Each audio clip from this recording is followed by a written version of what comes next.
Oke, assalamualaikum warahmatullahi wabarakatuh. Baik, kembali lagi di seri DevNet Associate dan sekarang adalah video kelima. Kita akan membahas tentang membangun sampel web app di dalam Docker container ya. Nah, pada bagian ini kita akan coba membuat website menggunakan Python, khususnya menggunakan framework Flux, dan juga kita akan deploy websitenya di localhost dengan bantuan dari kontainer Docker. Baik, ini langsung saja kita buka modulnya. Nah, untuk video kali ini saya tidak menggunakan VM dari Devux, melainkan langsung VM dari bawahan Windows ya. Jadi menggunakan WSL karena performa yang lebih baik. Oke, baik. Jadi yang pertama di sini kita akan coba untuk membuat bash script ya. Jadi bash script ini merupakan suatu script yang umum digunakan pada saat proses development ataupun deployment ataupun DevOps, karena bash script ini dia script yang bisa dijalankan oleh sistem Linux seperti itu. Jadi ini kita coba buat satu folder dulu di sini.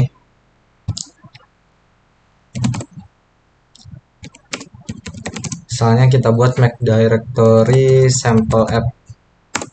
Kemudian kita masuk ke dalam app-nya dan di sini kita coba buat ini ya, buat file script yang memiliki format ESA atau shell script. Oke, kita untuk namanya kita samakan saja user input. Nah, untuk isi dari scriptnya sendiri ini yang pertama kita harus isi dia menggunakan shebang ya. Shebang ini merupakan ini yang ada tanda pagar dan juga tanda seru /bin/bash. Nah, script ini baris ini tuh memberitahu sistem bahwa script ini merupakan script bash yang harus dijalankan oleh program bash ya yang ada di sistem Linux-nya. /bin/bash. Nah, kemudian baru untuk baris-baris selanjutnya kita bisa masukkan komennya.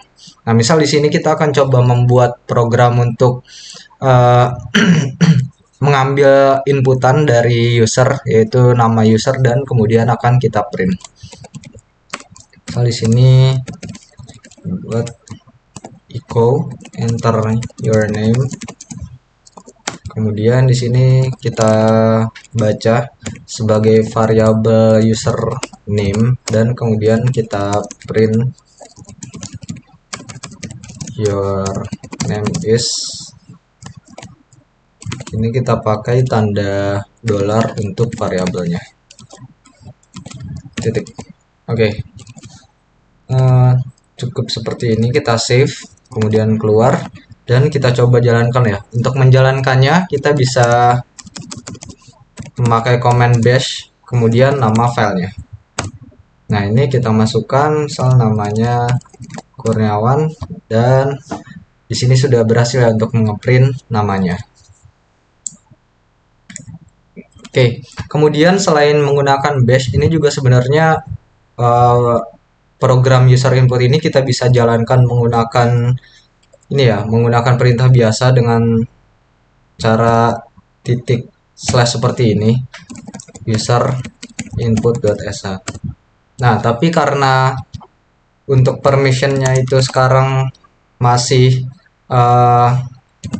ls-min. Nah, ini masih hanya read saja ya untuk semua user, jadi kita tidak bisa menjalankannya ya. Jadi untuk menggantinya kita ubah dulu permissionnya, kita beri tanda X untuk write-nya, chmod plus X, kemudian nama filenya. Oke, jadi kalau misal kita buka seperti ini sudah bisa berjalan. Dan untuk script bash itu sebenarnya kita tidak perlu ini ya, kita tidak perlu menambahkan extension sh-nya. Jadi kalau misalnya kita ganti jadi hanya user input saja biasa seperti ini. Nah, ini kan tidak ada ekstensinya, tapi ini tetap bisa dijalankan. Nah, sama saja. Oke, jadi seperti itu ya untuk basic penggunaan script bash ya yang ada di Linux.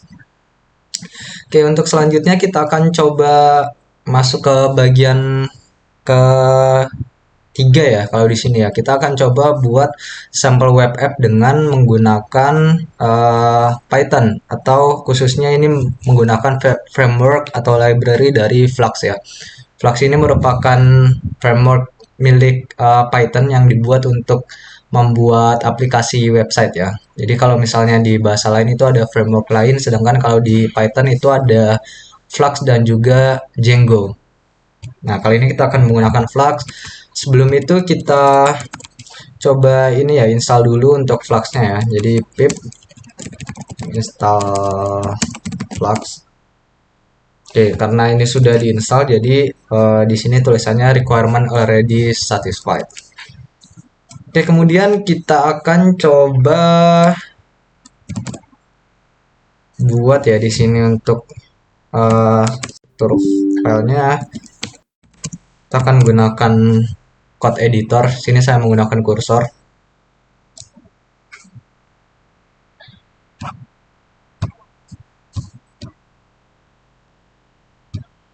Oke. Nah, ini geser dulu. Oke. Sini kita akan buat satu file yang namanya sampleapp.py. Terus ini harusnya pakai underscore aja dan pakai dash. Oke, seperti ini. Dan kemudian kita akan coba build webnya secara sederhana. Jadi kita import dulu library-nya, ada typo. Kemudian kita akan import request juga ya.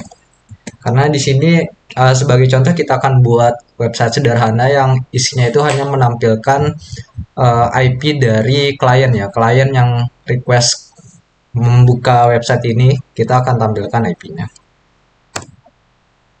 Oke, setelah kita import library-nya, kita buat instansiasi yang namanya sample misalnya dari kelas Flux. Kemudian seperti ini. Dan setelah itu kita akan buat routingnya. Jadi untuk rootnya kita buat ini aja ya, base root ya. Jadi hanya tanda slash saja. Dan kita buat function mainnya. Nah, dimana dia akan mengembalikan IP address. You are calling me from, tambah dengan kita pakai library requestnya, kita ambil address dari klien yang melakukan request ya. Kemudian ini kemudian kita jalankan di program mainnya. Kita panggil functionnya, ini if name is equals to main, maka kita akan jalankan sampelnya di localhost dengan port 8080. Oke, ini sudah selesai. Kemudian kita coba panggil di sini Python 3 sample app. Nah, ini sudah berhasil ya. Karena ini kita menggunakan development server, jadi di sini ada keterangan warningnya ya. Tapi tidak apa-apa, langsung buka aja localhost untuk portnya 8080. Oke, jadi ini sudah berhasil. You are calling me from 127.0.0.1 yang merupakan ini ya, IP kita sendiri. Jadi ini IP localhost standarnya 127.0.0.1. Jadi sudah berhasil. Oke, nah atau ini bisa juga kita coba melakukan get ini ya, get request dari command prompt, misalnya pakai curl atau curl http localhost tp//localhost portnya 8080. Nah, ini sama aja ya untuk hasilnya, untuk outputnya. Nah, kemudian di sini kita akan coba buat web sederhananya dengan menggunakan HTML dan CSS ya. Nah, seperti program atau aplikasi website lain, jadi HTML dan CSS itu merupakan salah satu komponen yang umum dan sangat penting ya untuk pengembangan website. Jadi di sini kita akan coba integrasikan program Flux-nya, Python-nya dengan file HTML dan CSS ya.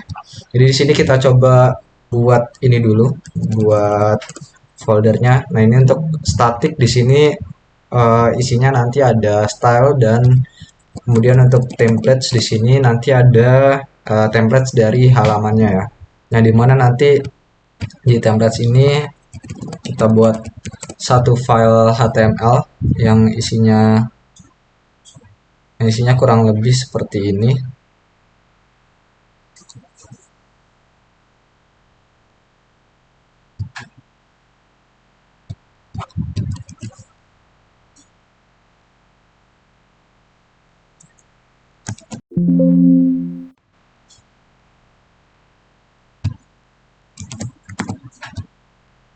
Oke, yang isinya kurang lebih seperti ini, dan untuk file statiknya di sini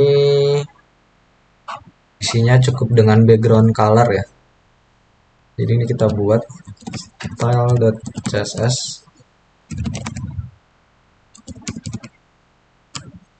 Untuk elemen body kita isi dengan background colornya misal aqua. Oke, jika sudah, nah ini baru kita akan konfigurasi di file Python-nya. Jadi di sini untuk request-nya kita tambah untuk import render template. Dan di sini karena kita tidak akan menggunakan teks seperti ini, melainkan kita akan mengembalikan isi dari indeks HTML-nya. Jadi di sini untuk dev main-nya kita akan return render template, kemudian nama filenya index.html. Oke, kemudian ini kita keluarkan, bersihkan dulu, kemudian kita coba jalankan lagi. Nah, ini sudah berhasil dan kita coba buka dari sini ya. Nah, ini sudah berhasil ya. Jadi dia tidak mengambil langsung teks ini, tapi dia ambil template dari HTML-nya sini. Jadi untuk web sederhananya ini sudah berhasil, dan selanjutnya kita akan coba buat ini sama saja ya kalau kita request seperti tadi. Nah, ini dia mengembalikan nilai seluruh HTML-nya ya, jadi sama aja. Jadi prinsipnya itu kalau ada yang request dia akan kembalikan semua, tapi kalau di browser itu karena dia ada engine untuk merubah dari kode HTML tadi menjadi tampilan seperti ini, maka dia bisa tampil seperti ini. Namun jika di command prompt dia mengembalikan kodenya aja. Ya, jadi sudah berhasil. Oke, ini kita lanjutkan ya untuk modulnya. Selanjutnya kita akan membuat bash script untuk build serta menjalankan Docker kontainernya ya. Jadi untuk aplikasi yang website ini kan masih berjalan di VM ya. Jadi sebenarnya untuk website aplikasinya itu bisa dijalankan di server aslinya, server fisik, atau bisa juga dijalankan di VM, atau bisa juga dijalankan di kontainer Docker. Nah, kontainer Docker ini sendiri merupakan salah satu teknologi yang ada di Docker. Jadi setiap kontainer itu bisa merepresentasikan satu sistem, yang dimana sistemnya itu environment-nya bisa kita atur ya, untuk menjalankan kondisi yang sesuai lah dengan website kita. Oke, jadi di sini kita coba buat satu file bash namanya sample app aja. Untuk ininya .sh sama seperti sebelumnya. Jangan lupa untuk shebangnya ditulis juga untuk memberitahu kalau ini program bash. Dan kemudian kita coba bikin directory dulu ya, directory temporary untuk si dockernya nanti, dimana namanya temporary directory dan di dalamnya ada templates. Jadi untuk strukturnya kita samakan dengan yang ada di sini ya, ada templates dan juga ini temdir/templates, kemudian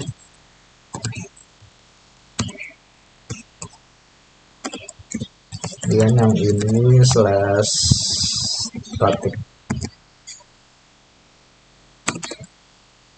Kemudian kita kopikan semua file yang ada di sini ke dalam dan foldernya ke dalam temporary-nya ya, folder temporary-nya. Jadi misalnya ini sampel app.py ke dalam temperature directory.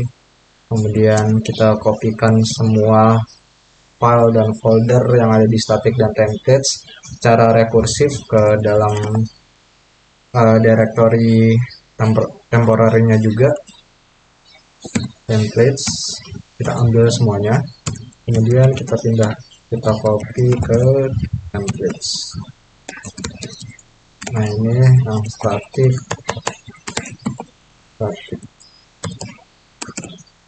Kemudian di sini kita buat komen untuk memanggil Python-nya ya. Jadi karena kita sedang membuat website menggunakan Python, jadi di Docker-nya juga harus ada Python-nya ya. Makanya kita panggil dulu Python-nya from Python di dalam Docker file ya. Dalam directory Docker file, kemudian kita beri komen, kita jalankan pip install flux.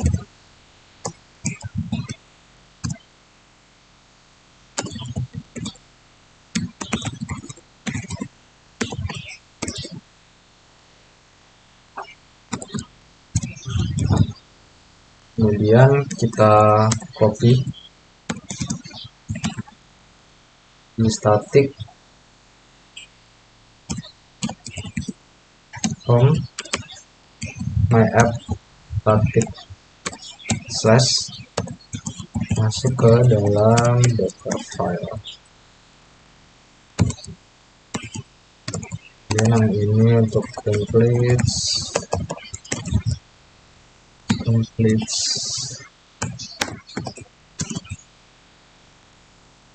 copy sample app.py ke dalam home my app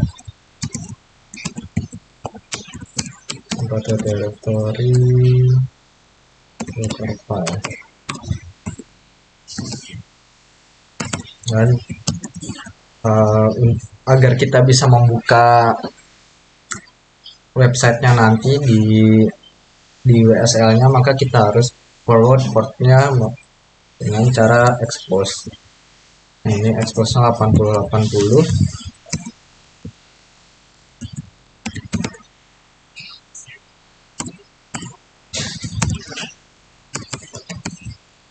Kemudian kita berikan command untuk mengeksekusi sampel app-nya, file Python-nya. .py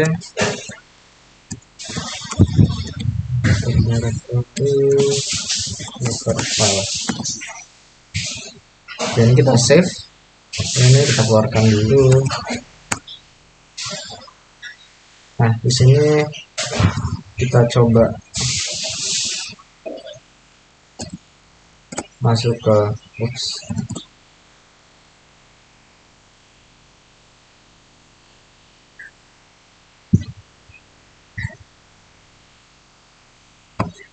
ini belum selesai.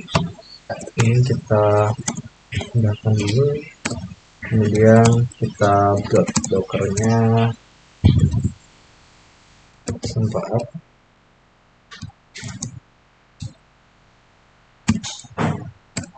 dan kita jalankan dockernya. Docker run mint d min portnya 80 untuk namanya sample running sample app. Nah, ini min d agar dia berjalan di background ya. Untuk mint ini agar kita bisa mengakses terminalnya, jadi nanti kita bisa akses. Dan untuk min p-nya ini untuk forward portnya. Oke, sepertinya cukup. Mari kita coba jalankan ls di sini, kemudian langsung eksekusi aja. Oke, ini sudah dibuat ya script bash-nya. Kemudian kita coba jalankan di sini sama seperti tadi, bash sample app.sh.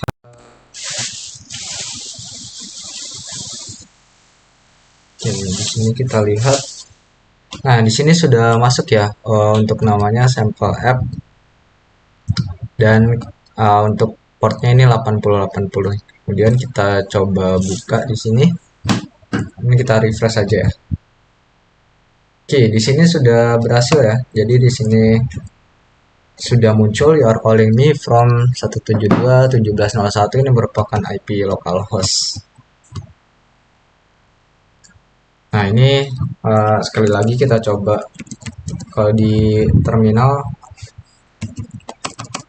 http localhost portnya 80 akan tetap sama. Jadi seperti itu untuk proses pembuatan kontainer dockernya.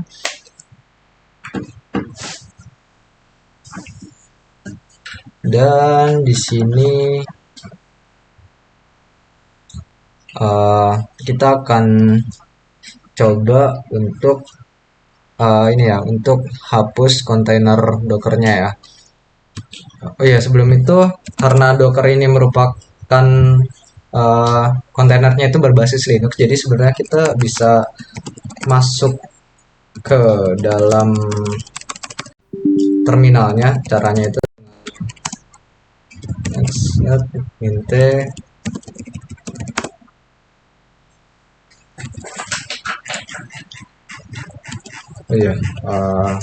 /bin/bash, kita pakai bash. Nah, ini kita bisa masuk ke dalam kontainernya. Ini sebenarnya sama aja kayak Linux biasa ya, isi kontainernya.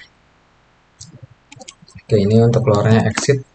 Nah, sekarang kita akan coba untuk stop kontainernya ya, karena kalau kita lihat di sini docker ps-min-a ini di paling atas ya, ini masih statusnya up ya, up 2 menit yang lalu. Nah, untuk stopnya itu docker stop, kemudian nama kontainernya atau nama ID-nya ya.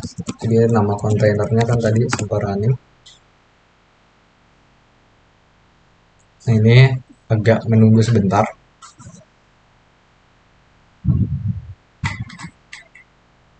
Oke, ini udah mereturn namanya, berarti sudah berhasil. Dan untuk menghapusnya itu dengan cara docker rm atau remove, bisa namanya juga, atau kita coba dengan ID-nya sekarang. Nah, ini ID kontainernya.